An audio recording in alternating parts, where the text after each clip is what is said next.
to give those people who could not attend today's session in person an opportunity to hear from all of our speakers. Also, so that you're aware, throughout the whole day's session, your cameras and microphones will be automatically muted and turned off. Despite this, there'll be opportunities for you to interact with us, and we will let you know how you can do this in a minute. Just to check that you're all there and that you can hear me, and I'm not just talking into the ether, I'm going to pop a couple of questions up on your screen, which you can answer. Please don't worry, your answers will be anonymous, so we don't know who's answering what. So please do be honest.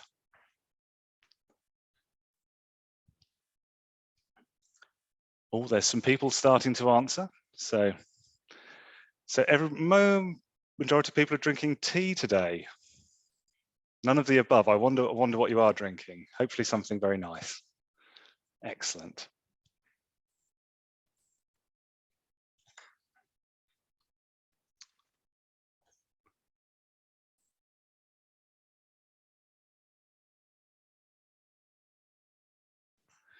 Right, here's the next one.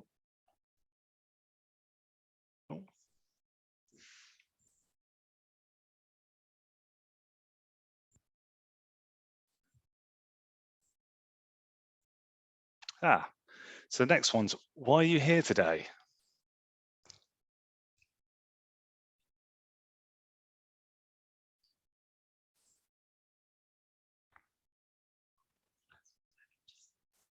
So, okay, well, the first poll seemed to be working. The second one seems to have had a little technical glitch today, but I think you can all hear me. So shall we move on? Excellent. I'm going to end poll. Oops. Right. Later on today, you will have the opportunity to submit questions to today's presenters. You can do this by typing your questions into the question and answer bar situated on the bottom of your screen on the control panel. You may send in your questions at any time during the presentation, and these will then be collected and we'll seek to address as many as we can during the Q&A session at the end of today's presentations. We will not answer these questions before the Q&A session commences. When asking a question, can you please let us know who it is intended for? You can do this simply by typing the speaker's name in before your question. Alternatively, please leave no name if you'd like your question for the whole panel. If you wish to use the chat bar during today's session, then you may do so. The chat can be viewed by everyone in the event today. So we expect that you will be respectful in your comments and mindful that Greenbuild is a family-friendly event. My colleague Nigel will also be on hand today to field any quick clarifications and comments, so please feel free to use the chat function should you wish to. To check the chat bar is working, and if you want to, you can now type into the chat bar your name and where you're dialing in from. So you're also aware all of the instructions for today's session are now going to be posted into the chat bar, so you can refer back to them should you wish to. Oh, we've got Tina from Sheringham, nice and local. Hello, Margaret from Elsham, Meg from Cromer, excellent. Leanne in Overstrand, Sarah in Elsham, Adele at Kings Lynn, fantastic. Rowton, North Walsham, Norwich, we're getting a bit further afield, fantastic. There we are. Well, we've got the RSPB. Oh, we've got London, hello. Elmerton and Glenn from High Kelling, fantastic. Well, oh, some more from the USA. So hello there. Good to have you with us. Brilliant. Well, we've got people from near, far and wide, and you're all very, very welcome. Okay, if I or any of the presenters today have any IT issues or connection issues during the session, then please don't panic. We'll try and resolve them as quickly and as smoothly as possible, but please do bear with us. In the unlikely event that things are really catastrophic, we can always reschedule the event for another day if absolutely necessary.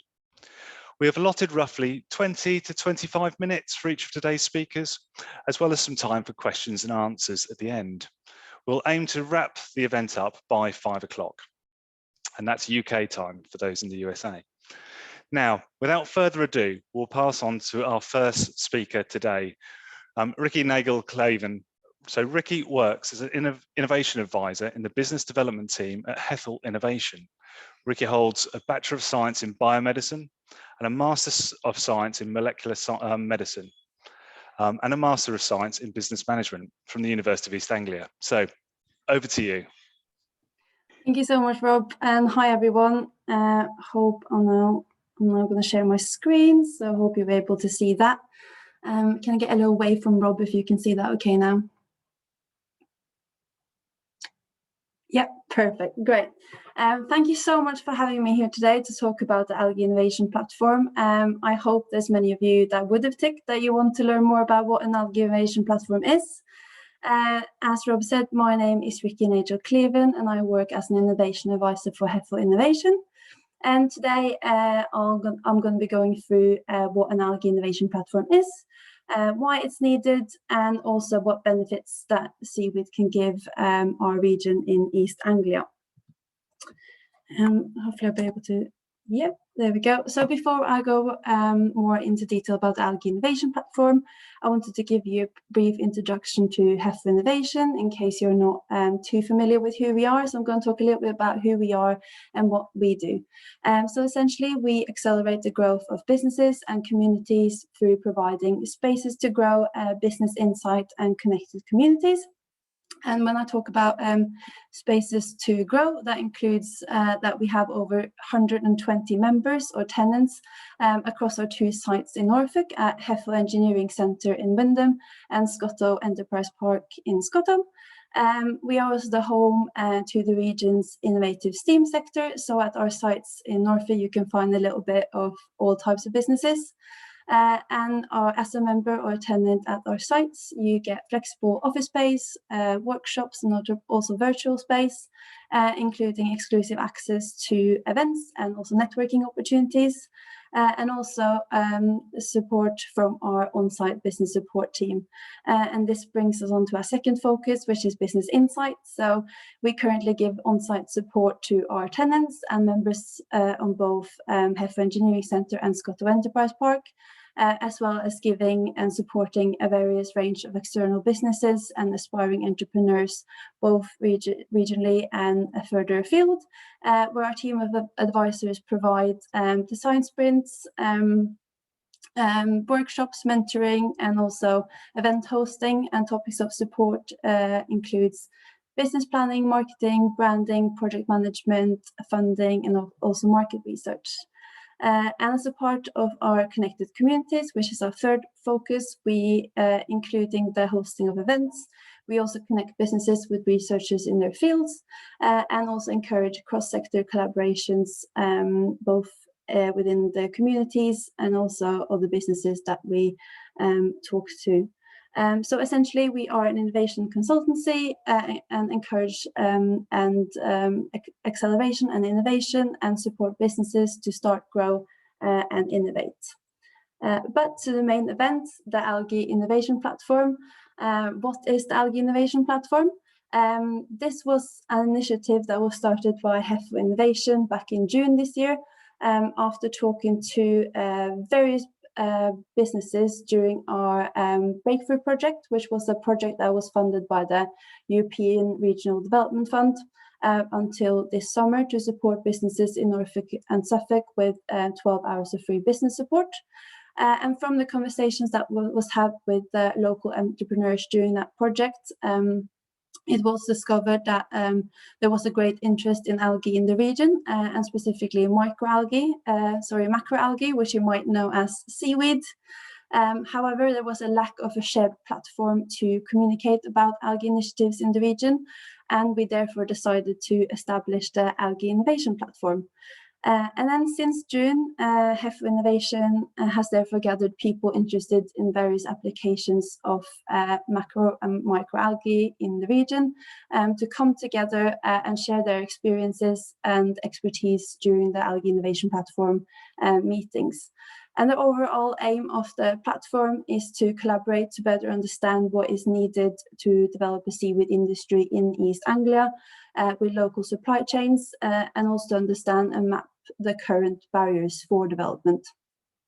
We have so far held 3 meetings of the Algae Innovation Platform, which has seen the engagement from over 60 people from companies and organizations both inside and outside the region. And we have also had contributions from contacts in the Netherlands. And in the first 3 meetings of the platform, the conversations and presentations have been based around how we can work together to establish a viable and sustainable seaweed industry in East Anglia, and that can benefit local businesses and also the broader regional economy. And we have discussed topics such as licensing applications, barrier for seaweed farming, the impacts the seaweed industry would have for the region, and also current gaps in the supply chain for algae product development in the region, as well as how we can collaborate to maximize the opportunities within the region going forward. But as the Algae Innovation Platform progresses, the group will work together towards the unified long-term goal, which is that the platform will lead to cross-sector collaborations and commercialization and scale-up projects that won't only benefit local businesses and our regional economy, but also, most importantly, the environment. So what is an innovation platform? Well, an innovation platform normally follows a 7-step cycle. So you start with initiating the platform, then you decide on the focus, you identify the options, test and refine solutions, develop capacity, implement and scale, and then analyze and learn. And we have already initiated the platform. That happened at the first meeting in June.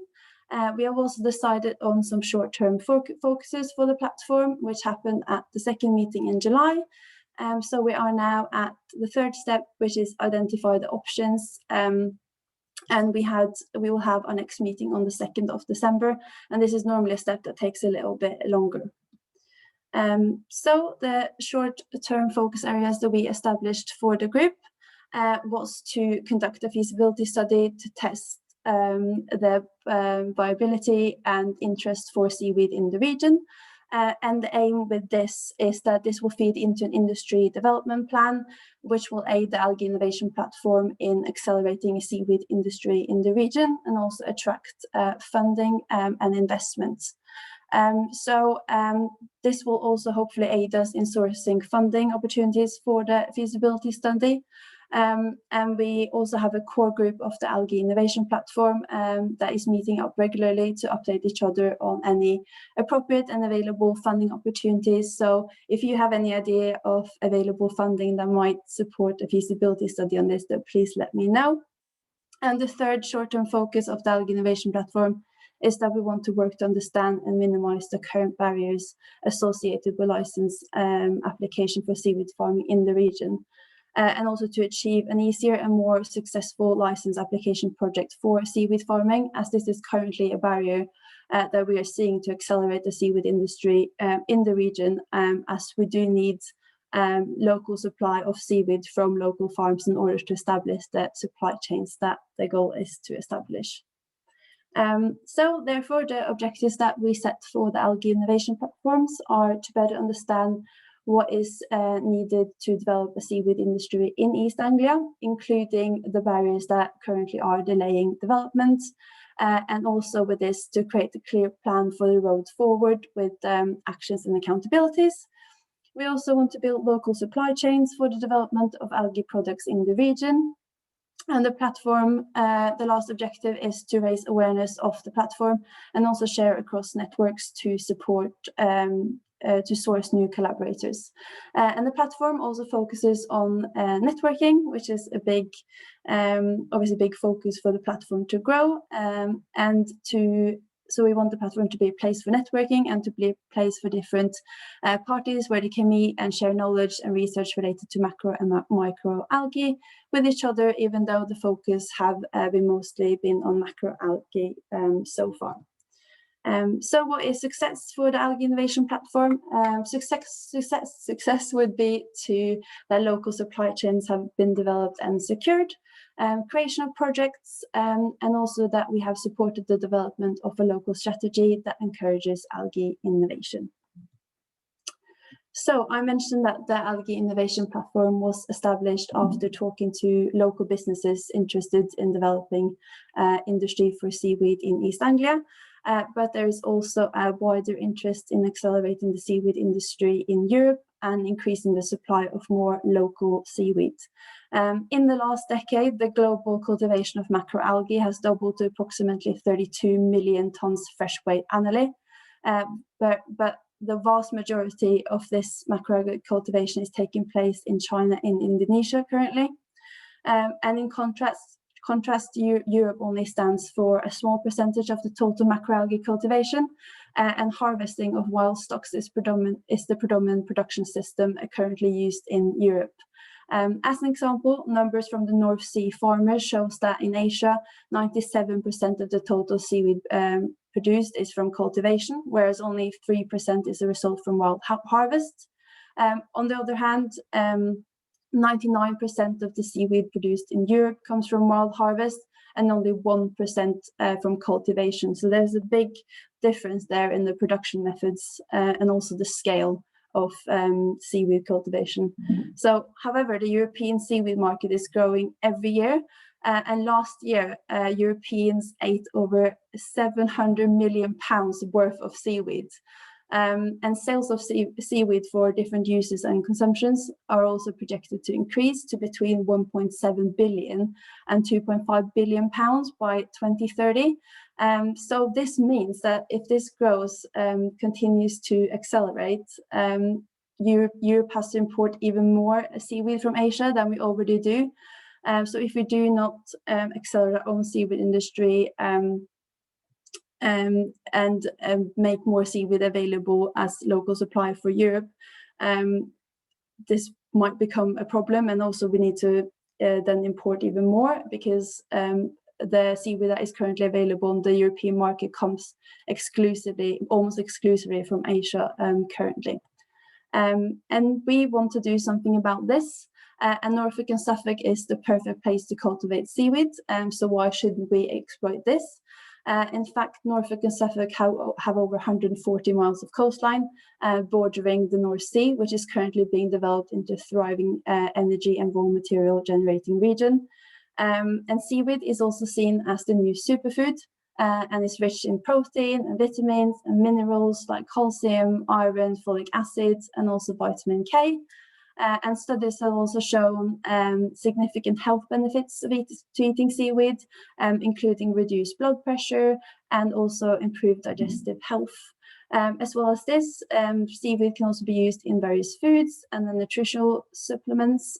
So as well as this, seaweed can also be used in fertilizers and soil conditioners, animal feed, biomass for fuel, cosmetics, and also wastewater treatment. For example, brown algae or brown seaweed are known to have really good are known to be good at absorbing nutrients in the water around them. And for example, brown seaweed species includes species of kelp, so sugar kelp, also bladderwrack and norweed, and also alginates from these types of brown seaweed, which is a natural polysaccharide extracted from algae, is also widely used in thickening and gelling agents in the food and also in the cosmetics industry. So there is clearly a big market for seaweed, both in Europe and worldwide. And I mentioned that the North Sea currently is being developed into a thriving energy and raw material generating region. And there's already initiatives taking advantage of these resources in the North Sea.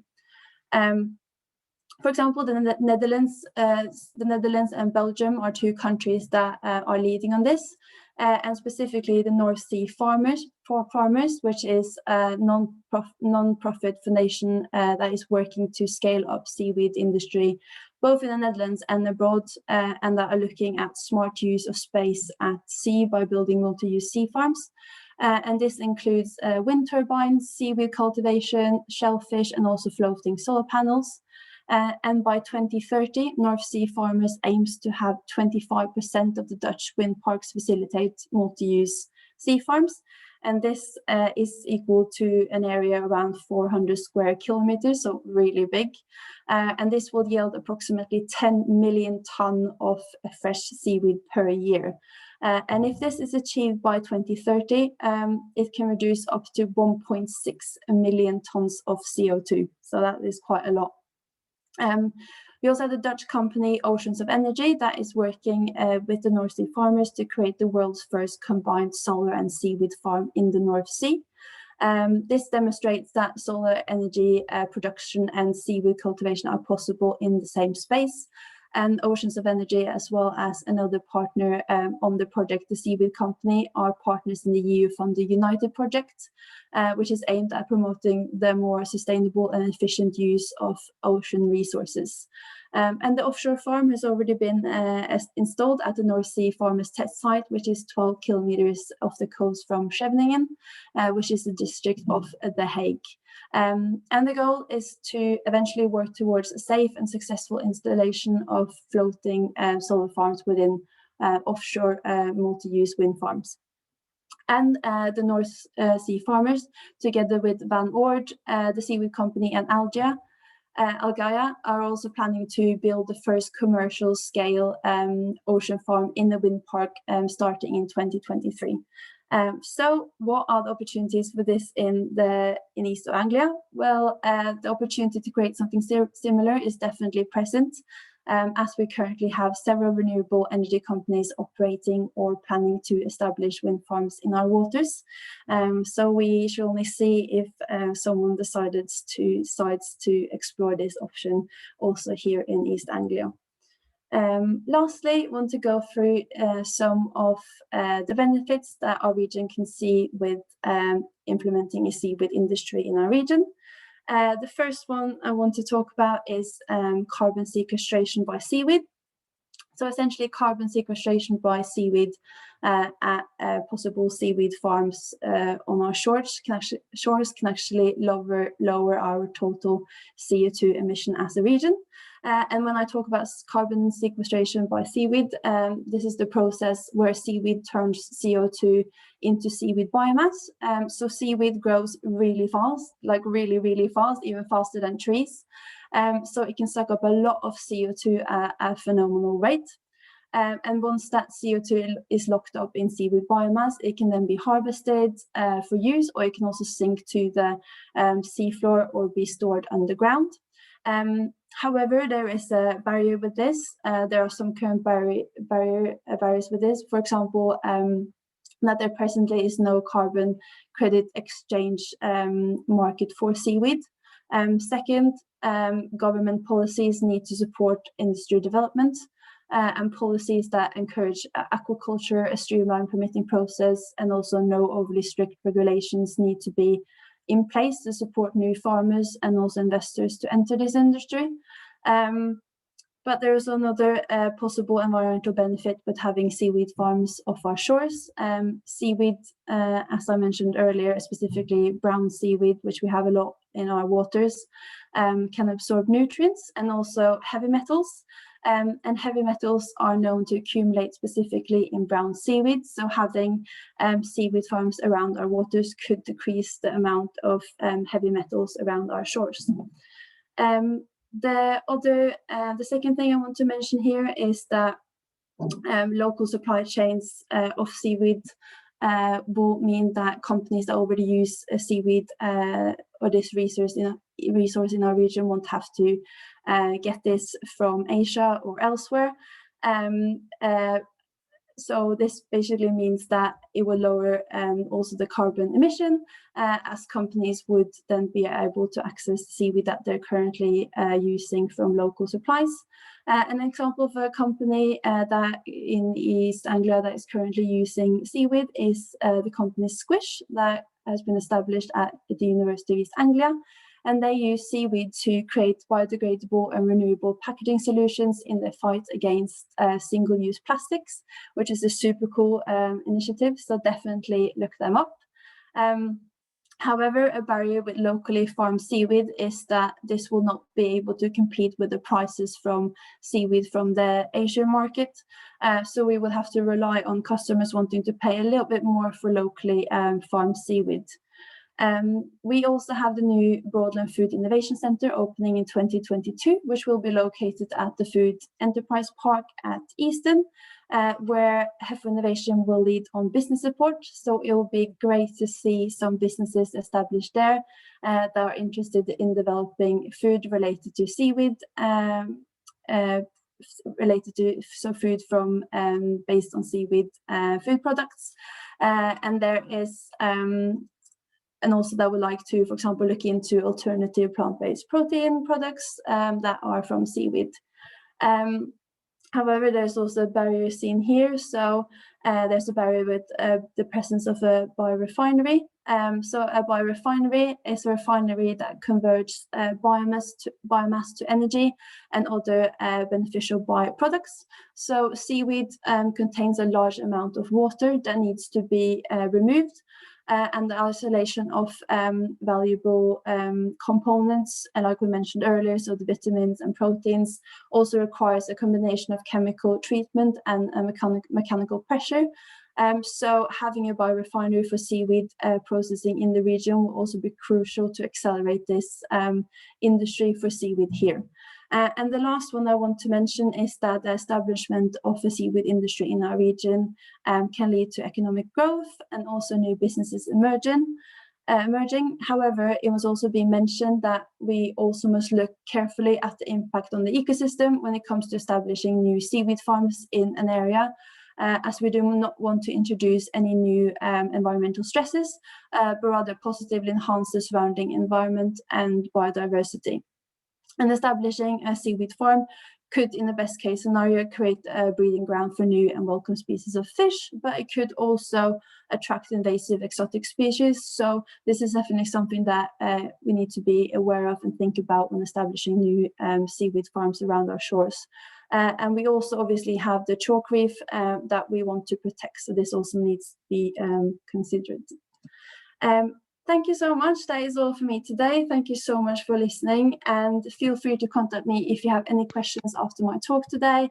If you want to join the Algae Innovation Platform or just want to have a chat about seaweed, our next Algae Innovation Platform meeting is, as mentioned, on the 2nd of December. So please let me know if you want to be included in the mailing list. It will be great to have you there. And yeah, please feel free to contact me on the details that you can see on the screen. Thank you so much. Thank you so much, Rikke.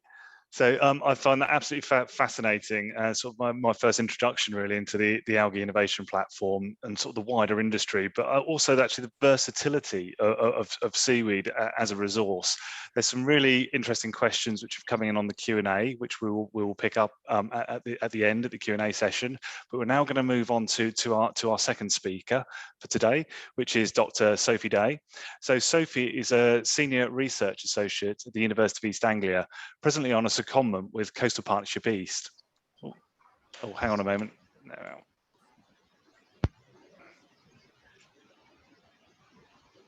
Stop sharing for a moment, Sophie. Thank you very much. That's great. Thank you. Okay, so yeah, presently on secondment to Coastal Partnership East. Sophie's research focuses on advancing the practice of adaptive coastal governance. So how do we go about collectively and adaptively managing the interplay of environmental, technical, policy, social and economic challenges for a resilient future? So over to you, Sophie. Thank you.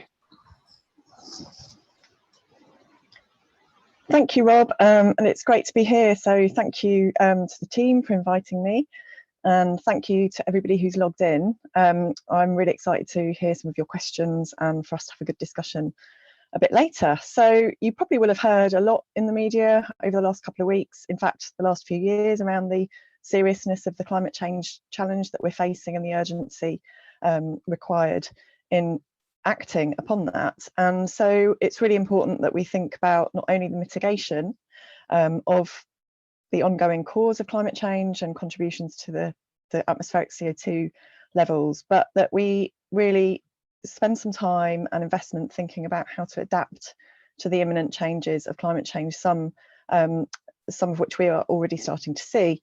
If I could have the next slide, please, Nigel. Thank you. Those of you who are local will know, I'm sure, you'll be able to pinpoint some of these images and know where they are. But for those of you who may not be so familiar with our coast, we have in Norfolk one of the fastest eroding coastlines in Europe. We have an ongoing erosion problem, so this is not a new problem. Our coast has always been eroding. We have always faced the issue of losing land, homes, infrastructure, beach access and so on, but we have over time seen an acceleration of this for various reasons, and we know over time that the impacts of climate change, which includes sea level rise, increased storminess, changes in wave direction and height, extreme rainfall and other types of condition will also present additional challenges to the things that we already face in managing our coast and keeping it a really healthy and vibrant place to live, to visit, and so on. There are other drivers of change that are really important to acknowledge as well, where we have ageing defences, perhaps that are nearing the end of their life and may not be so effective, or reducing beach levels, for example. If you talk to any technical scientists, they'll tell you that the best form of defence is a healthy beach, and often we've seen our beach levels lowering. Interventions elsewhere in the system, we have a very connected and dynamic system, so erosion in one place will provide sediment via longshore drift for other locations along the coast. So if you prevent erosion in one place, you're also restricting the movement of sediment and the provision of a beach elsewhere. So we have to think not just in terms of single isolated places, but look at a whole system.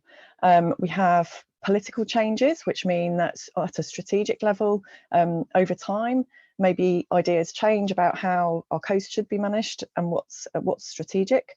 And more recently, I suppose over the last 20 years, there has been a system shift to thinking about a more naturally functioning coast. But that does mean that hold the line policies for some places have changed to policies called, for example, managed realignment or no active intervention. And that creates a lot of uncertainty. And Rob, I work closely with, and I and the Coastal Partnership East team have really identified the uncertainty in terms of the rate of change, how change will manifest, and the lack of really a good management context, a governance context nationally that can help support us in delivering a kind of a fair and safe reassuring process of change for coastal communities. That's what we are struggling with at the moment, but also we're working hard to change that. So next slide, please. So in my work over the years, thought often about not only the science of coastal change, but the kind of principles around what we want to achieve when we manage transitions for coastal communities. We want to enable thriving places to live, work and visit, safe homes for people to live in, and hope for the future. So a really good confidence in the future of any particular coastal place, and for North Norfolk as a whole. What we want to avoid going forward is a sense of fear and anxiety around coastal change. When I talk about the term coastal change, I mean largely erosion. We want to avoid a situation where people are displaced or feeling destitute or finding themselves destitute, and a sense of any kind of panic or devastation. Those are things we really, really do not want for our communities on an ongoing basis. So we have at the back of our minds, I suppose, in practice, but also kind of in academia, when we're making recommendations to practitioners, for example, through our work, that there are a number of things that we should perhaps adhere to, or that we could adhere to make sure that the process that we undertake going forward is fair and actually leads to a good process. So one of those things is a baseline acceptance that our coast will change, and that's very difficult to achieve in the first place. So for communities who have a long history of obviously being a coastal community and a wonderful place, and that's changing, it's very difficult to accept that it will change. But what we are determined to do is ensure that there are locally established visions for how a fair process and a fair change might be undertaken and how to achieve it. So understanding really together what makes a place, meaningful engagement amongst parties, not just a kind of top-down decision about what should happen and what will happen, but something that's established with a local place, so that people get a chance to make decisions themselves and contribute to a broader process of change management over time. And embedded in that is ensuring that any of these processes are really adhere to principles of fairness, justice, and human rights. So kind of very ethical approaches in managing a process of change. Next slide, please. Now you're probably thinking, oh gosh, what's all this jargon? What you know, these words are they have complex definitions, and whoever you speak to on the topic of climate change adaptation, if you're talking about coastal transitions, if you're talking about resilience, they might mean different things. They might define those terms differently, and that can have a big bearing on then how we go about actually delivering adaptation to change, transitions, and achieving resilience. So I'm not going to go in, this could be entirely another presentation if I was to start talking to you about the different types of definition, but I think if you put it simply, the term transitions describes an overall process, so an aspiration to go from a fairly, I suppose, acute or worrying situation where we're facing a lot of coastal change over coming decades to a situation where we know how it's going to be managed and that will be fair for everybody involved. So adaptation is kind of the way in which we transition, so the mechanisms, the tools that we can use to put transitions in place. So whether that's through infrastructure, funding for proper community engagement, rollback mechanisms in local planning and so on. And resilience is almost like the overall concept of around coping and thriving. So not just coping with change, but actually seeing opportunities in the future, realising those opportunities, having thriving coastal communities for the future. So having the capacity to plan for the future and for the risk, living with the risk, protecting people from harm, responding to the risk, coping with it and recovering from episodes of change. Next slide, please. So resilience sounds good, but we're seeking to adapt. We are aiming to transition to being resilient, but what does this mean to communities and how do we deliver it in practice? Now we've thrown in the word coastal communities here, peppered my presentation with it so far, and I think when I talk about a coastal community, I don't just mean people in houses, householders as isolated components of a place. I think it's more about the culture of a place, the environment in that area, of course the people who live in it, the businesses there who keep a place thriving, who deliver economic opportunities for a local place and reasons for others to visit. There is that visitor economy, of course, for most of our coastal locations, infrastructure providers, and of course the local council, parish councils, other representatives who all play a part in I suppose turn the wheels and the cogs of what makes a community tick and work. Next slide, please. So going from talking about definitions to delivering, so the question really that we are realising that we need to focus on now is how do we do this? Enabling action on climate change in terms of mitigation is urgent, but it's also urgent when it comes to adaptation, because adaptation doesn't just necessarily happen. It needs to be funded and it needs to be supported through policy mechanisms. So in the coastal context, we know that coastal change will happen. There's no getting away from that.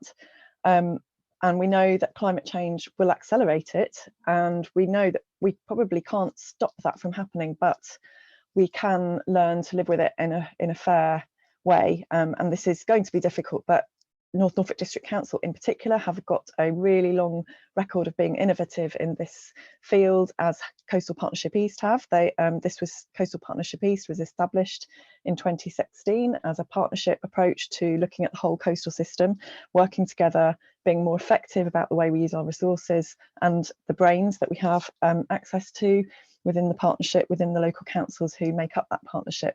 So we have over the years and continue to work really hard to develop a deliverable process, and we're, I suppose, at the forefront nationally in some ways in doing this. There are other coastal partnerships and local authorities who are doing innovative things too, but in the East, I suppose, because of the nature of the challenge that we face, we in some ways we've had to be innovative and lead the way, and we are continuing to do so. And over the next 6 or 7 years, there's going to be a further project called the it's funded by the Innovative Resilience Fund nationally, to actually put together a transition programme for adapting our coastal communities to coastal change. Next slide, please.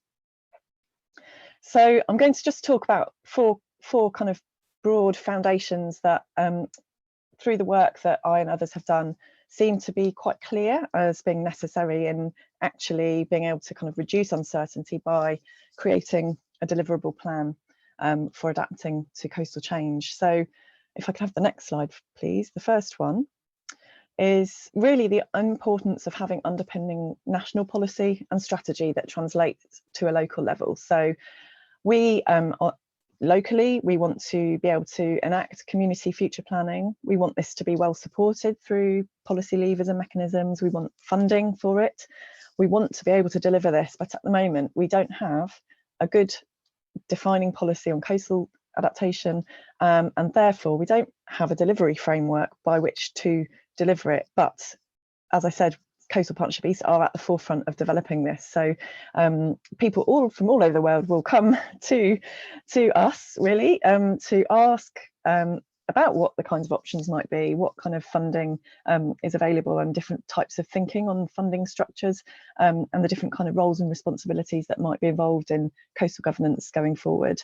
So we are really leading the way, and we're really proud to be doing that, but we're also listening to what else is going on in other countries as much as we can, and other parts of the UK, and working together, for example, through the Local Government Association Coastal Issues Special Interest Group, and other networks to try and progress this field of work.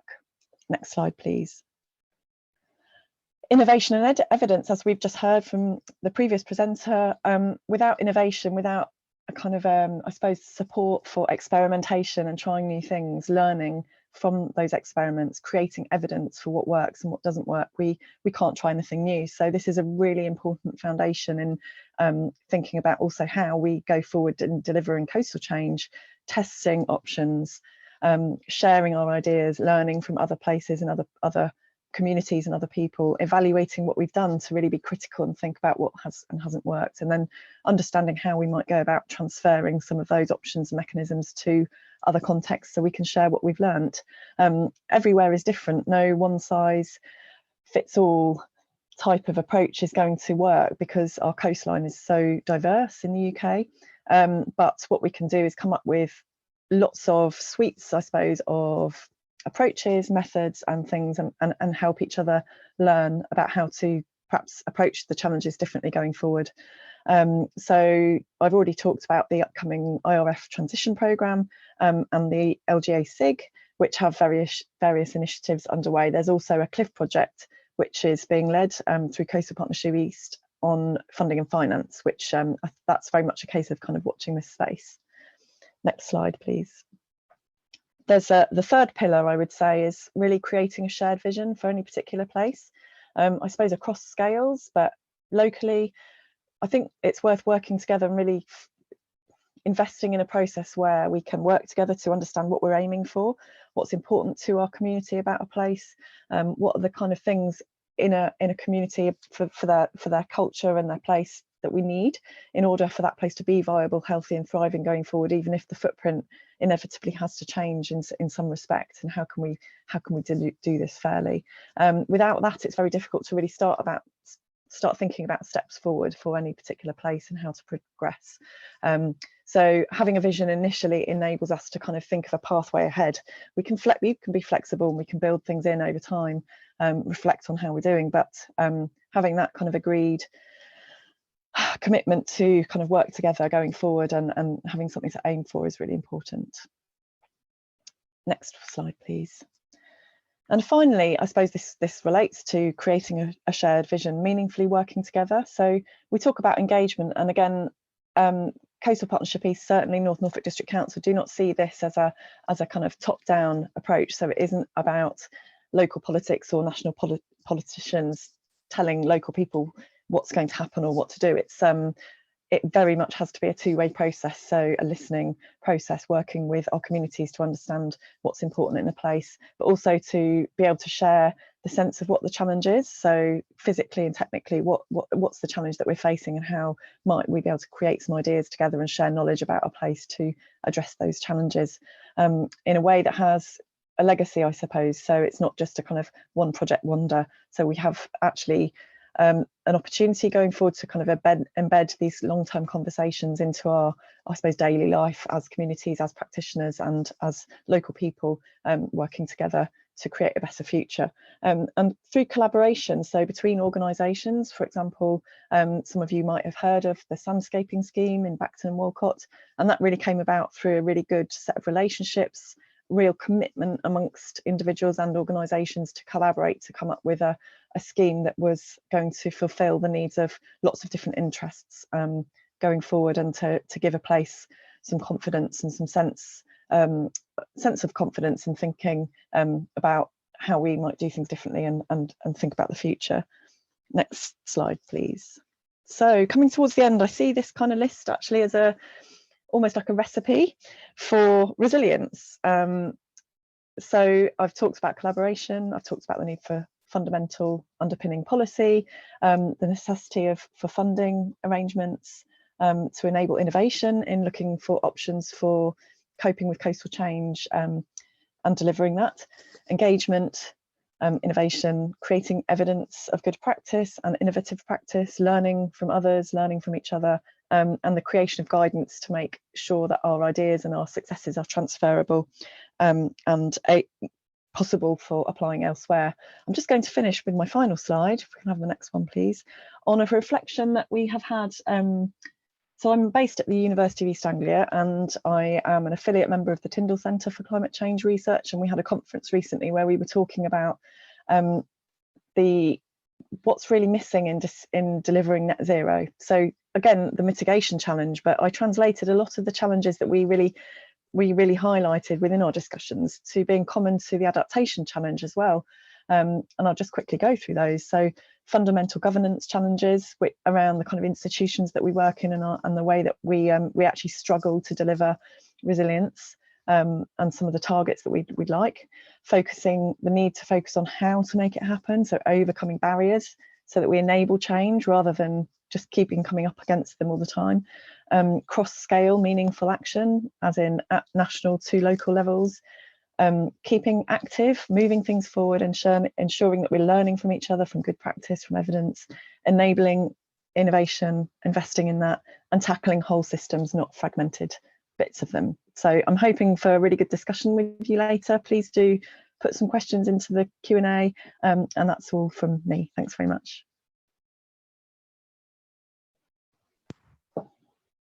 Cool. Thank you so much, Sophie, for a really interesting presentation. I think sort of on our coastline here, we have that historical challenge of coastal change, and that challenge is only going to increase with climate change. I think setting out the principles for the coastal transition is really helpful. And also, if we can deliver on those pillars that you sort of really clearly set out, there is a real hope to create, in your words, sort of that better future on our coastlines. So thank you very much. So we'll now move on to our final speaker today, which is Alice Tebb. Alice is the Agents of Change project coordinator with the Marine Conservation Society, currently working with communities living alongside the Cromer Shoal Chalkbeds Marine Conservation Zone, also referred to often as the MCZ. So over to you, Alice. Thank you. Hello, everybody. So I'm just going to share my screen and hopefully get going. So,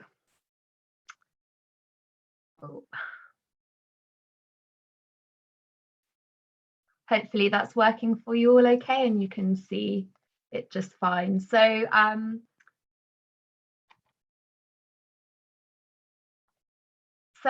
here today to talk about the Agents of Change project at the Cromer Shoal Chalkbeds.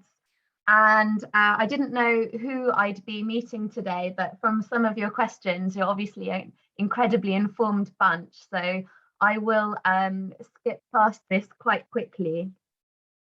So I just wanted to create, I guess, a foundation, because at the moment it is COP26, and you know, conversations are happening at a international level about the sea. So I just wanted to, I guess, bring us back to the ocean's role in the climate. So perhaps you're very familiar with images like this on the left. It's a map of our Earth, and but this is kind of another version that I wanted to show you. You know, the ocean covers more than 70% of our planet and holds 97% of the Earth's water. And I guess I just wanted to kind of put this into context. Recently at COP, Sylvia Earle showed audiences this kind of lesser seen image of our Earth, just to give, I guess, the kind of context for, you know, how, I guess, big our ocean is. So the ocean is a major influence on weather and climate. It distributes energy around the world. It absorbs kind of solar energy from the sun, and that heating kind of makes this water system rise up and move. And as it moves, it loses energy and cools and sinks and creates this massive circulation system. And this exchange of heat is totally natural and drives, you know, ocean and atmospheric interactions. Especially warm seas provide the conditions for hurricanes and cyclones, also droughts and rain. And the ocean dominates the Earth's carbon cycle. So it absorbs roughly half the carbon dioxide and methane that's added to the atmosphere. And, you know, half of primary productivity comes from the ocean. So that's half of all of our plant life is under the sea, and it plays a huge role in capturing carbon. However, globally, the ocean receives less than 1% of climate finance. So despite its ability to help us meet our climate and biodiversity goals, it's actually not that kind of well recognized in terms of kind of financial backing. Okay, so moving past all that, back to the UK. So marine protected areas, what are they? So marine protected areas, kind of like on the land, they are areas of sea that are subject to some type of designation. There's some kind of legislation that means that they have to be managed differently and more sensitively to kind of take care of the environment. And around the UK, we have various types of marine protected area under different kinds of legislation. And one of them is the Marine Conservation Zone. And here is a map of the marine conservation zones around England. And they were designated through the Marine and Coastal Access Act in 2009, which is national legislation. And each marine conservation zone is meant to work on its own and also part of this kind of big national network to protect special, rare, threatened or vulnerable habitats or creatures. And these kind of vulnerable habitats and creatures must either be kind of maintained or recovered. Marine conservation zones are multi-use sites, which means that they regulate the most damaging human activities and still permit what's called a low impact activity to continue. So the Cromer Shoal Chalkbeds Marine Conservation Zone, here it is. It was designated in January 2016 and it covers over 300 square kilometres. It extends out from Kellinghard near Weybourne and runs all the way round to Haysborough. It protects seabed only, so the marine habitats here that are listed must be maintained in favourable condition. And, you know, how did it get its name? Well, shoal is a nautical term for a shallow area of seabed. And so near Cromer, we have the Cromer Shoal, and a little bit further out, we have the Sheringham Shoal, and so named after, and the nearby wind farm is actually named after that one. So what are these protected seabed habitats and where are they? Okay, so I'm afraid I've got some pretty old maps for you. They are currently being updated. But what we have here is the kind of protected features of the marine conservation zone. So the green that you can see, that's subtidal chalk. The chalk reef off of North Norfolk is thought to be the longest in Europe, and undersea chalk is a globally rare habitat. The little orange dots you can see at the top are areas of exposed clay. They were formed by ancient lake beds and are really important for mussel beds and crustaceans that can kind of bore into them. And the Marine Conservation Zone also protects kind of broader seabed habitats. So there are a range that happen in this area. and that includes kind of shallow and deep rock habitats, beds of kind of coarse sediments, mixed sediments and sand. And all of these habitats are special. Marine sediments, just like soil on the land, are important blue carbon stores. And so their protection is just as important as our kind of like rockier areas. However, the raised and rugged chalk reef really is the kind of jewel in the crown of this marine conservation zone and the local area. So I was going to try and show a video, but I don't feel very confident doing that just now. So I might share this link in the chat for you to look yourselves at how amazing your local undersea is. So this chalk reef is found off of North Norfolk, and it runs from from the intertidal all the way out to about 25 meters depth. And it can be experienced at East and West Runton beaches, where the sand has kind of come off of the chalk reef there. And, you know, in total, the North Norfolk chalk beds cover around, it's thought, 190 square kilometres, which is the equivalent of about 4 times the size of Norwich City. And this chalk has been formed by natural erosion processes, and it is a reef. So there are 2 kinds of reef. There's a geogenic reef, which is made from rock, and there is a biogenic reef, which is made from living animals like mussels or corals. So reef is a correct term for this chalk. And, you know, it mostly forms a kind of flatter area, which is why it's known as a chalk bed, kind of like a riverbed. However, there are some more raised and rugged areas that have been formed over centuries. And these areas provide all sorts of important services. So the North Sea is a very sandy place, and anywhere that is a solid surface for wildlife to live on and nooks and crannies for creatures and plants to live in is really important. This solid surface also creates somewhere that seaweeds can attach. And as was kind of mentioned earlier, you know, the half of all primary production is kind of under the sea. Half of the oxygen we breathe comes from the sea, and plants are really important at capturing carbon and helping us fight climate change. To date, over 700 species of animals and plants have been observed on the North Norfolk chalk reef. And, you know, whilst you have, and there are kind of associated more migratory sea life as well, such as dolphins and seabirds. And it's thought that this raised chalk also provides a physical barrier or some sort of a physical barrier to waves coming in, contributing to some kind of coastal protection. And, you know, this is really a kind of special place to the local area. And a lot of people already know that. So the fishermen absolutely recognise how important their local chalk reef is. And, you know, the chalk reef and the life on it provides jobs for local fishermen and seafood processors. The fish landed and sold in the area is worth about £1.5 million a year. But of course, that's not its only value. Not just the food that it brings, but also the tourism, local fishing culture, the chroma crab brand, and the range of kind of recreational activities supported by the chalk beds benefit the visitor experience and tourism economy.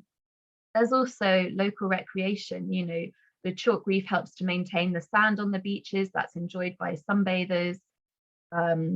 The life on it are attractive and exciting to rock poolers and snorkelers and divers. There's also a thriving local surf scene, which is a result of the shoal, because the compression of the water of the reef, the compression of the water over the reef provides surf. And, you know, the fish that also live there are popular with anglers, which in turn support local tackle shops. Beyond that, the chalk beds contribute to local culture. They inspire photography and film. I've seen knitting.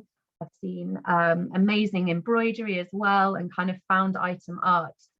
The list is endless. But beyond this, it also provides amazing education opportunities, and most importantly, arguably, supports our well-being. You know, they really are kind of part of the local story. So we all want and need this amazing, thriving local sea, but who protects it? Who looks after it? So the Eastern IFCA are the fisheries managers locally. They have to manage licensed or commercial fishing and recreational fishing. The Marine Management Organisation, they have to look after all other licensable activities. So building, aggregate extraction, ports. Environment Agency look after water quality and coastal protection. Bays, oil and gas and renewables. Natural England looking after the conservation advice. And the council, not so directly involved, but they are a local planning authority managing, you know, coastal recreation and tourism. So they are kind of involved too. And there's a link here with more information about what everybody does. So historically, before the Marine Conservation Zone was designated, I think it's really important to mention that in the 1980s, local fishermen actually lobbied local fisheries managers to create a bylaw that excluded trawling between Blakeney and Munsley. And this rule actually really helped to preserve the chalk reef in excellent condition, which is kind of the result of today's amazing seabed. More recently, in 2019, the historic trawling exclusion zone was actually extended to cover 93% of the Marine Conservation Zone. So if you see this little kind of pink shaded area here, that's the area of the Marine Conservation Zone that is now excluded to trawling. So if we put all of this together, this seabed is actually a really busy place. So not only have we got really important kind of fishing beds and recreation grounds, but it's also a commercial space. We have cables and pipes, we have wind farms, there are also wrecks on the seabed too. And you know, this Marine Conservation Zone status does now mean that it is a little bit more difficult for companies to get permission to build or extract from within the site, but they just have to kind of prove a few more environmental credentials. And I suppose one example of this is that a newly proposed wind farm actually just automatically directed its cables away from the chalk beds rather than kind of bringing them through it. So that is a good thing that it has been designated to kind of support this. I mean, there are, I guess, projects of national significance that can get a priority, but they kind of need like a really serious reason, like national security or kind of hugely important energy projects. So that's the Marine Conservation Zone. The agents of change. So a little break from maps. Now you get to look at people. So before the Cromer-Shoal Chalk Beds Marine Conservation Zone was designated, the Marine Conservation Society actually worked with Eastern IFCA to understand local values better. So although this work was conducted over Suffolk, Norfolk and Lincolnshire, it was found that especially in Norfolk, people really wanted improved local communication and trust. And you know that there was a desire to understand the marine environment better and to work together better, but that conversation needed support. And it was also found that the Marine Conservation Zone's designation had caused some concern amongst kind of some people. So using these findings, along with a few other things, that kind of supported the justification for the Agents of Change project, which started in late 2017 with a project coordinator, myself, and also a local coordinator, Hilary Cox. And what we were working together to do, or what we have, is to kind of find ways that the local community could have that improved communication and engagement around the local sea. You know, how can this Marine Conservation Zone status better benefit local people? And how could we develop solutions that were locally relevant and bottom up? So we kind of started by, I guess, writing a questionnaire and attending events to kind of just do a bit of a litmus test on what local feeling was generally. And the results from this questionnaire and research kind of helped to inform some community workshops that we ran in 2018. And these workshops then informed a series of kind of actions for us to take. So what we asked the people present to do was to draw your hopes for the local area, draw your vision. And they actually also kind of agreed a local vision statement. So informed and engaged communities working together to support a thriving marine environment that provides sustainable livelihoods. And within this kind of vision statement, there were like 4 priority areas that people kind of identified that they really wanted us to focus our work on. So the first was a thriving and improved marine environment. And that specifically actually through the workshops came through as limiting large and non-local fishing efforts from the marine conservation zone. And so we actually were able to use the community workshop responses to respond to Eastern IFCA's trawling bylaw consultation in 2019. And the result of that kind of community support was, as I said earlier, now a 93% kind of trawling ban across the whole marine conservation zone. They also wanted more informed and engaged locals and children. And so, but specifically, they wanted us to find resources to develop a local marine education coordinator role to promote the local and national importance of the marine conservation zone, and also how local communities could be MCZ friendly. And so Hilary really spearheaded this and gave a huge amount of talks and brought kind of local experts to talk with local schools. And she, since 2019, even though COVID has happened, she has been able to engage with over 1,000 local children.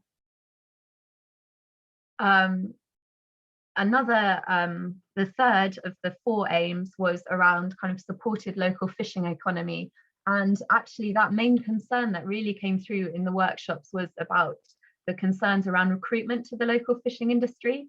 And so what we did was we found resources to connect the kind of environmental education program with fishing. And so we have been taking fishermen into schools and indeed children out onto the beach to learn from fishermen and just understand what fishing is, because currently the father to son pathway isn't happening and there aren't any kind of nearby fishing schools. So how, as a young person, are you ever going to know about fishing as a potential career if you haven't been exposed to it? So that is just that kind of very light touch interaction. And the final question and the final thing they wanted us to work on was around the kind of informed and educated visitors. So specifically to find resources to develop a website and social media presence to promote the marine conservation zone and to inform visitors about how they can also be marine conservation zone friendly. So a website is under development and there is a Facebook page currently with over 500 followers, most of whom are local. So check it out at Cromishall Chalkbeds MCZ. We've also been able to support signage along the coast, and really fantastic to see that the Deep History Coast has done a brilliant job at putting information about the local sea out too. And we're currently working with the council to hopefully get some information about the local chalk reef into the brand new reef swimming pool at Sheringham. So keep your eyes open for that. So I mentioned at the start that ocean action is kind of a bit like climate action too. And the local sea off North Norfolk is deeply embedded into local culture and tradition. So how can a balance be struck? Since these community workshops, information has come to light that spotting, thought of as a low impact activity, may be having a higher impact on the chalk reef than previously anticipated, particularly around the raised chalk areas. And the Eastern IFCA, the fisheries managers, are aware of the chalk reef's importance to local fishing and wider society, and so are keen to kind of, and so they are doing work to kind of understand the local sea more before kind of bringing in management. So they're calling it an adaptive risk management approach, but you know, ultimately a healthy sea underpins the entire community network. And, you know, fishermen have been working the local sea for decades, but changing potting practices may mean that some research needs to be done into kind of how sustainable that really is, and, you know, kind of looking into the future how things can be done better. So now the Agents of Change project is kind of we are continuing our commitment to ensuring that local people are informed, supporting local fishing and a thriving marine environment by supporting community input into these management discussions about the Chromashell chalk beds. And so we are organising, hosting and facilitating the stakeholder group, which you can see on the bottom right there. And that is feeding directly into the fisheries managers' deliberations about, you know, how they should take care of the sea kind of moving forward, bearing in mind the important cultural connections. And you know, we've had one meeting so far, and that was really well attended from a really diverse range of local people, including fishermen, council, divers, beach cleaners, fish processors, local artists, and I think the MP came for a bit too. And we used that first meeting to agree a code of conduct for kind of how to work together. And the next meeting is coming up. So I'm being very cheeky now, and I'm just saying that if anybody would like to join the conversation, this next call will be about understanding the chalk bed and finding solutions for pots lost at sea. It's been found that they are particularly impacting to the raised chalk. You would be so welcome to come, and I will put the invitation link in the chat. You don't have to participate actively, you can just listen, but this is really a place to find out about how the marine conservation zones management will be considered moving forward. Thank you so much. I'll stop sharing. Absolutely wonderful. Thank you very much, Alice. That's been a real insight into our sort of marine conservation zone. I'll certainly be looking at the video sort of after you've popped it into the link.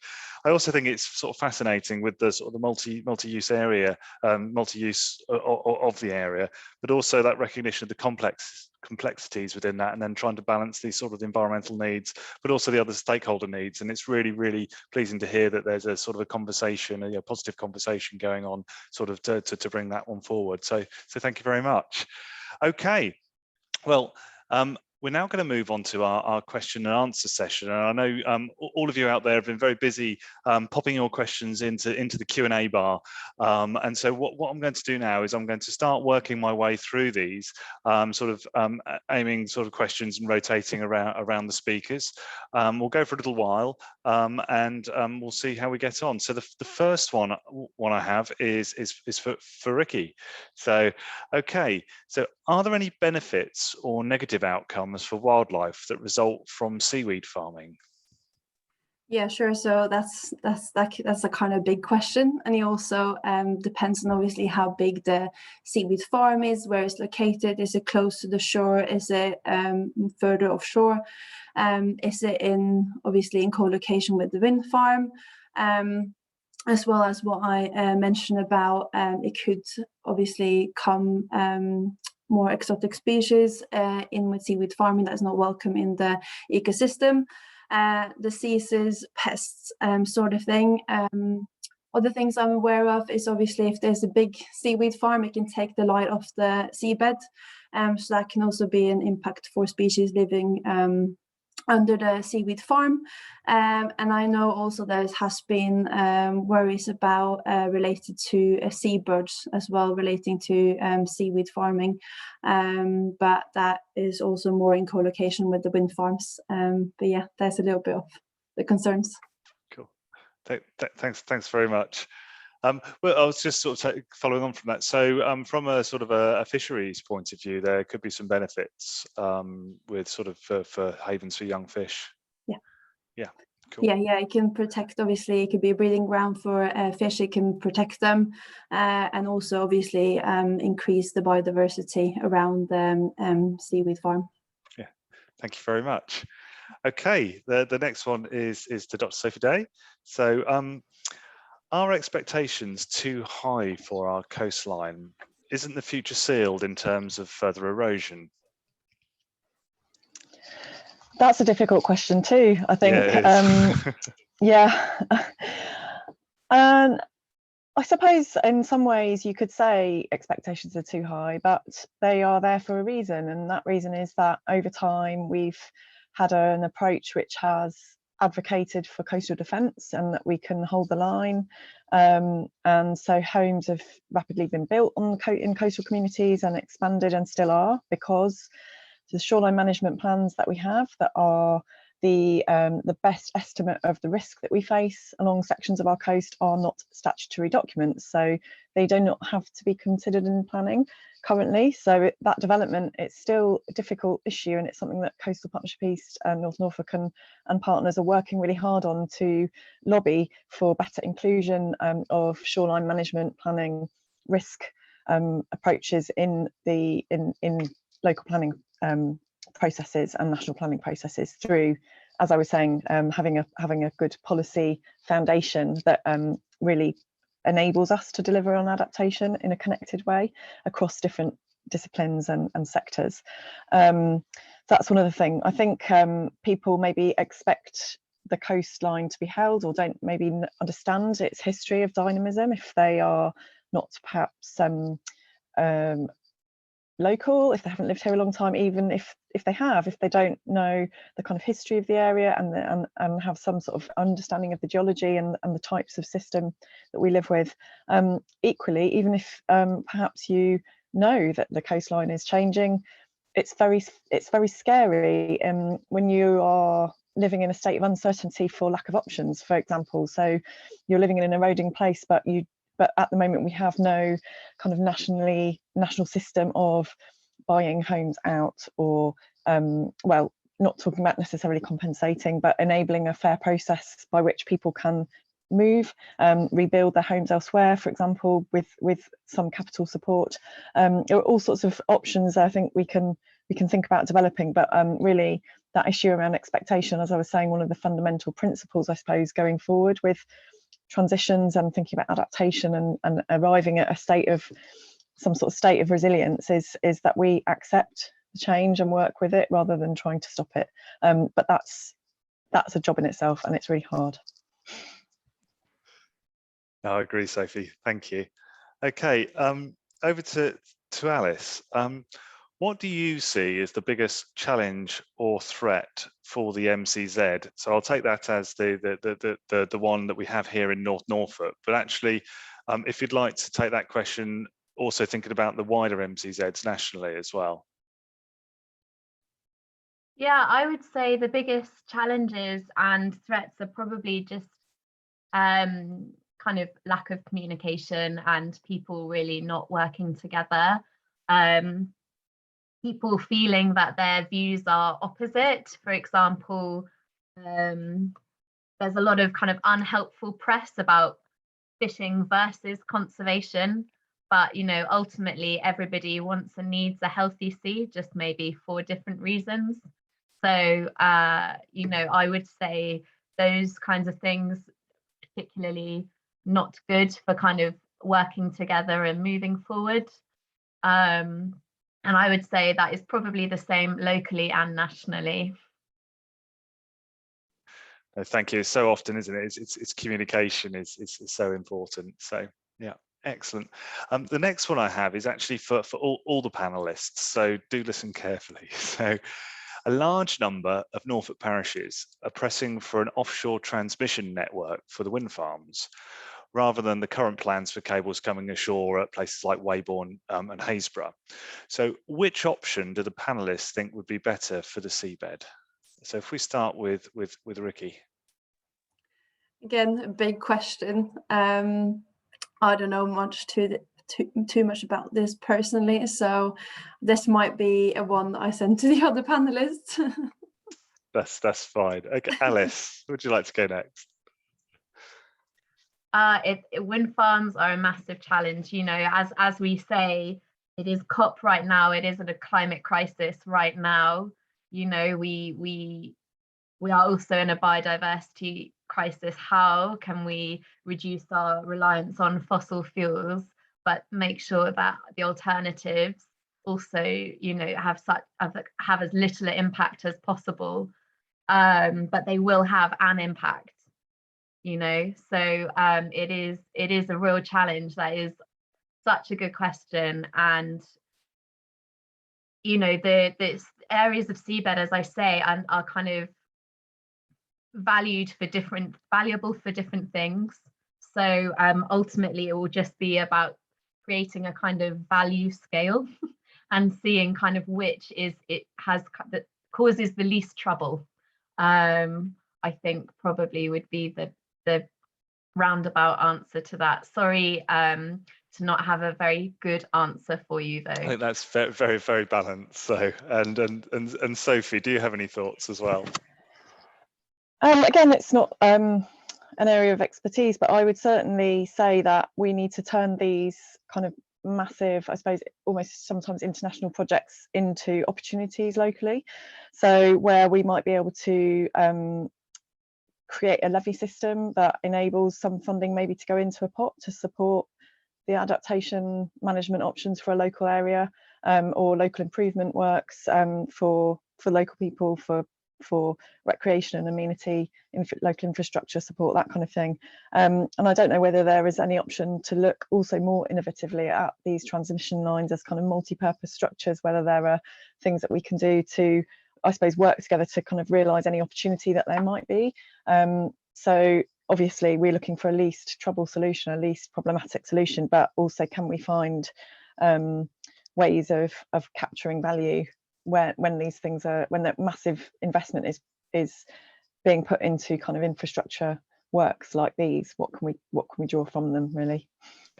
That's great. I mean, sorry to come back on it. I would just say that it is one of the biggest issues with wind farms is that, as the question correctly points out, is that they don't work together. They don't have the same cable route.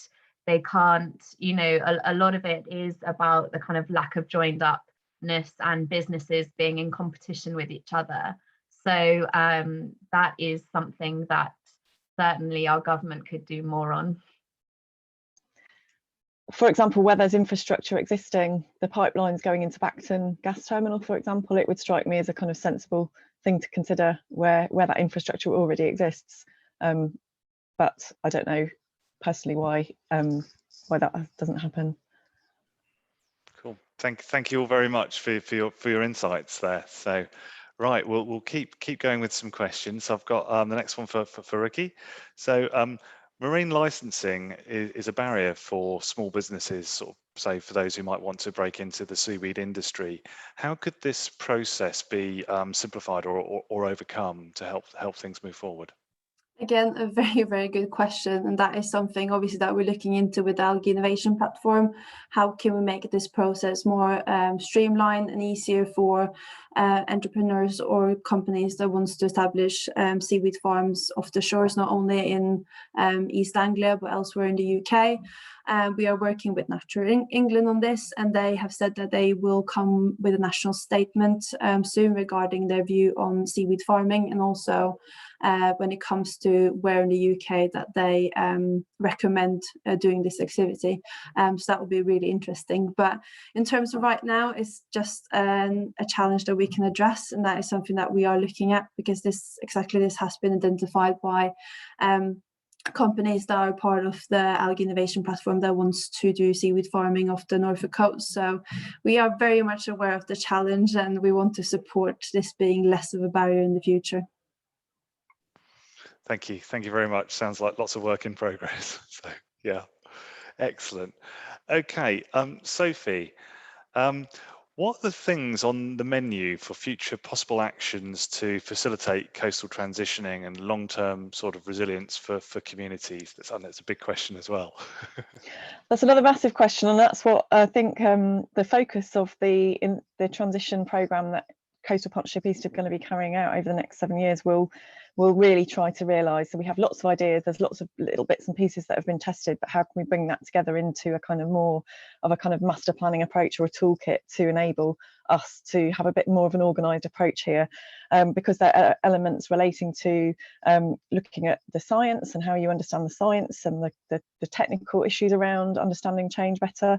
There are issues, as I've already mentioned, around planning and what kind of policies you could implement locally, and North Norfolk have been a real trailblazer on this subject around rolling back of properties. For example, if you look at trimming in Village Hall, then funding is another question around enabling options, but also options for coming up with new ways of funding adaptation initiatives or new mechanisms for enabling change. So types of insurance, for example, that kind of approach, and linking with private sector investments, such as was done through the sandscaping scheme.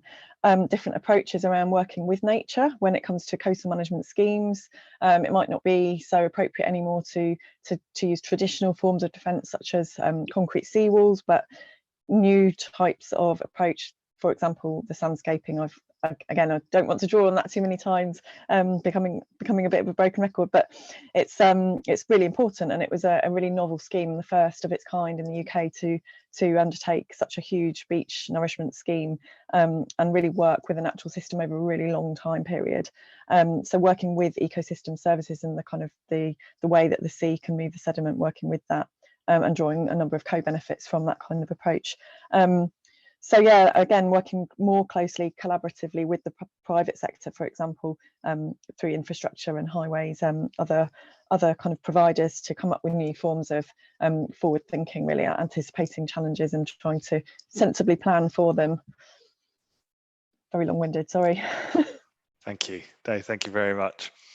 So I've got a bit of a fun one now for you, Alice. So bit of light relief. So do you have a favourite species which lives in the MCZ offshore here? Do you know, I absolutely love little cuttlefish. They're so cool, and they're really voracious, tiny little predators that kind of bury themselves in the sand. And I'll try and find a good picture and put it in the chat. They're just too cute. Are they common along the coastline here then, or are they quite rare in the chalk bed? I don't think we really know how many there are, but certainly they kind of live over the kind of little sandy areas, and are just, yeah, super sweet. They're my favorites. And are they the ones that towards at the end of their life, they're the ones with the white sort of oval things which get washed up on the beach? Is that right? Yeah. So that is actually the common cuttlefish. So that is the that is the largest species that we might eat as well. And their eggs you might see washed up on the beach. They're known as sea grapes, little kind of black blobs all together. And they so the common cuttlefish, it's kind of like, because they die after they spawn and they leave their backbone, and that is what washes up on beaches, and budgerigars love them and so on. But the little cuttlefish is, I'll find something for you because it's too good to miss. Excellent. Oh, we'll look forward to that treat. That's brilliant. Okay, I'm going to go back to Rikke now. So can seaweed filter toxins or mycotoxins?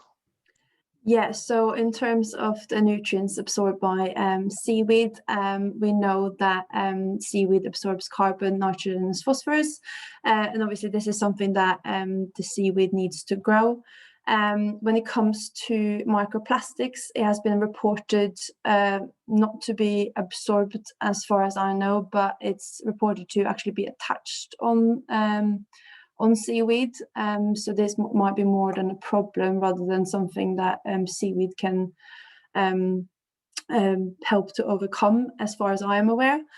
When it comes to other toxins like heavy metals, that is known to bioaccumulate in specifically brown seaweed that is known to absorb this at a high rate, which is obviously why we would need biorefinery and obviously get this out of the seaweed before we use them, for example, to create food products. So the products with the seaweed. So this is something that needs to be filtered out because the seaweed won't let go of it, essentially. I hope that answered it, but yeah, so it uses carbon and nitrogen and phosphorus to grow. So they will just take up and absorb in a high rate and use it to grow. And then, yeah, very good at absorbing heavy metals, and microplastics, as far as I'm aware, have been shown to be attached to seaweed. Yeah. Okay, I've got a nice straightforward one for Sophie now, just a light one. So where's your favourite place on the Norfolk coast, and why is that? Is the North Norfolk coast better than any other coast elsewhere? We are so lucky. We are so lucky to live here and have this beautiful coastline, which is so diverse. But actually, it's a difficult question, Rob, because it adds to the challenge of how you manage it, because there's no consistency really. Every single section is different, and the geology is different. The nature of the place, the character of each of our places is different. So I'd say my favourite place depends on my mood. I love Winterton and swimming with the seals, but maybe not at this time of year because they're pupping. Cromer's brilliant for fish and chips for a day out. Haysborough has one of the best beer festivals going at the Hill House pub every solstice. So yeah, I think get out and explore and visit if you don't live locally. Yeah, come to Norfolk and have a look. Thank you. Excellent. Alice, so I've got one here. It's just come through recently in the chat bar, and it's around sort of community engagement, and you sort of touched on some of that community engagement sort of in your presentation. Is there anything else you'd like to sort of draw out around that, and what's made that such a success? Sorry, I'm not sure I understand your question. What? So yeah, there's interesting around the community engagement, and are there some key things that you did which you felt really worked, or perhaps things in the future which you're thinking, yeah, we'll do that again, or we'll try new things? Yeah, I got it. No, I definitely think what worked really well for us was doing that kind of litmus test of kind of perceptions and values kind of before going in, like all in with kind of workshops and how should we do things, because it really helped us to kind of pitch them properly. So I would say that has been really useful for us. In terms of our techniques, I guess our workshop techniques, there are loads of really good books out there on kind of different kinds of workshop techniques that you can use, kind of different participation methods. But for me, I personally think the ones that don't include too much kind of writing and more about kind of like either if you are able to be in the same space as each other, then kind of actively doing or making or creating, and if you can't be in the same space together, then it is a bit more about the kind of like breakouts, and I guess there are also other techniques that you can use online too, but no, I think the thing that I would definitely do again if we were to do something similar would be that first kind of just light touch, kind of spending a few months just really kind of checking in with a few key people before kind of going in with, right, how do we do this? So yeah, no, thank you, good question. Cool, Thanks very much. Okay, I think I'm going to move to a last question now, and I'm just going to ask Rikke actually a little bit more about sort of the Hethel Innovation Centre, if that's all right. It sounds like a very fascinating space, and how do you feel that sort of space benefits sort of new industries and sort of the role in sort of helping sort of technologies come forward in tackling climate change? So do you think sort of more opportunities for small businesses to collaborate in that way could be beneficial, and if so, sort of how do we go about sort of encouraging that?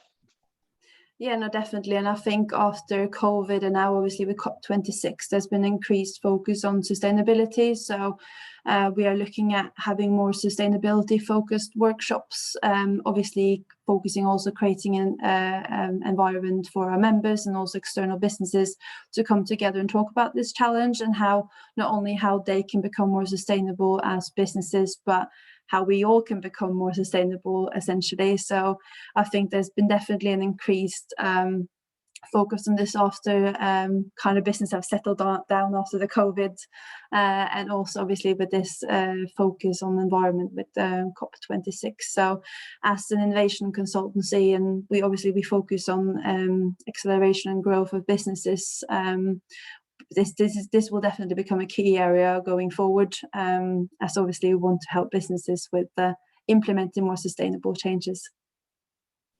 Cool, thank you so much.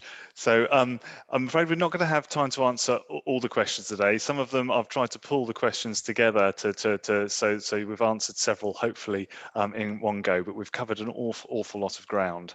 I think there's a few more final words really for me to say. First of all, to say thank you all for attending this afternoon. It's great to see so many people joining us. Also an absolutely special thanks to our three speakers for all the insights that they've provided us. We can certainly go away today having our thoughts sort of provoked, become more inspired, but also have a deeper understanding of those topic areas that we've just this afternoon explored together. So thank you very much. But before I do say sort of goodbye from Chroma here, please do remember to look at the remaining Greenbuild programme and share the links with your friends, families and colleagues. And many of them, like this one, are available to view again. So if there's a part you've been really interested in, you want to share it, there'll be the opportunity to do that. This Thursday, we're at 2 p.m. There's Ella Gilbert talking about climate optimism. So that's going to be put in the chat bar.